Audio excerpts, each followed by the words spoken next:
Hello bachcho, let's read the question and the question says grinding of living tissue in trichloroacetic acid shows the presence of the inorganic compounds like sulfate, phosphate, etc. which are categorized as A.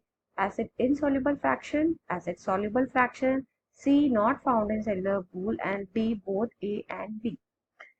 अब इस question को समझने के लिए की concept देखते हैं हम. So key concept is chemical analysis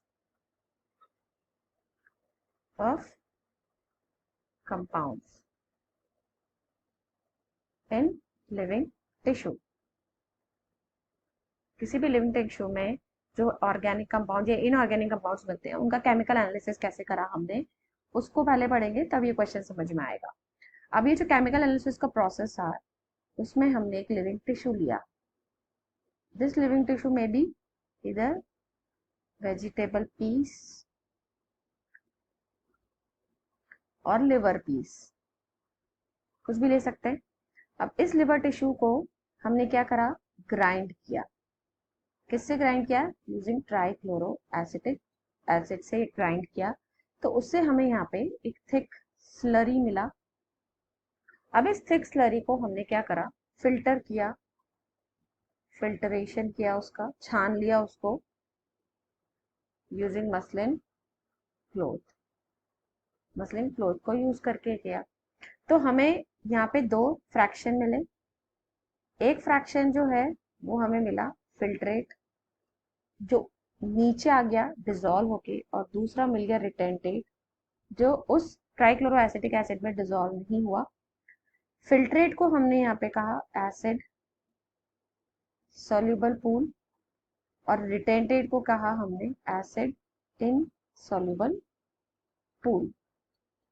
अब ये जो एसिड सॉल्युबल पूल है इसके अंदर जो हमें कंपाउंड्स मिले लेटर ऑन, जब हमने इनका कॉम्पोजिशन जाना तो कंपाउंड्स जो हमें इसमें मिले वो कैसे मिले, of molecular weight less than 1000 Dalton. That means around 1 to 800 Dalton वाले मॉलिक्यूलर वेट वाले कंपाउंड्स मिले. जबकि जो एसिड इनसॉल्युबल पूल थे इसमें हमें जो कंपाउंड्स मिले of molecular weight more than 800 Dalton वाले कंपाउंड्स मिले. तो जो एसिड सॉल्युबल पूल है उसमें हमें जो कंपाउंड्स मिले उनको हमने माइक्रोमोलिक्यूल्स कहा, और जो एसिड इनसॉल्युबल पूल है उनको हमने मैक्रोमोलिक्यूल्स कहा. अब इनमें अगर हम एग्जांपल देखें तो जो माइक्रोमोलिक्यूल्स हैं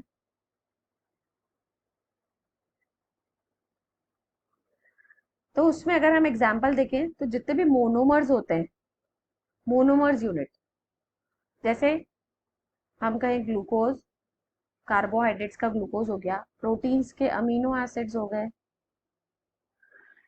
ठीक है. लिपिड्स के अगर हम बोलें तो फैटी एसिड्स हो गए, ग्लिसरॉल हो गया. These are all monomer unit. Also we can found certain inorganic salts like sulfate, phosphate,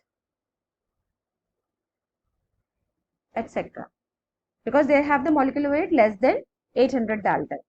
जबकि जो मैक्रोमोलिक्यूल्स हैं तो एसिड इनसॉल्युबल में मिल रहे हैं हमें, उसमें हमें पॉलीमर्स मिल रहे हैं. मैक्रोमोलिक्यूलर है तो पॉलीमर्स में ऑब्वियसली एग्जांपल आ गया आपका proteins, nucleic acid that is DNA RNA, पूरा का पूरा लिपिड आ गया.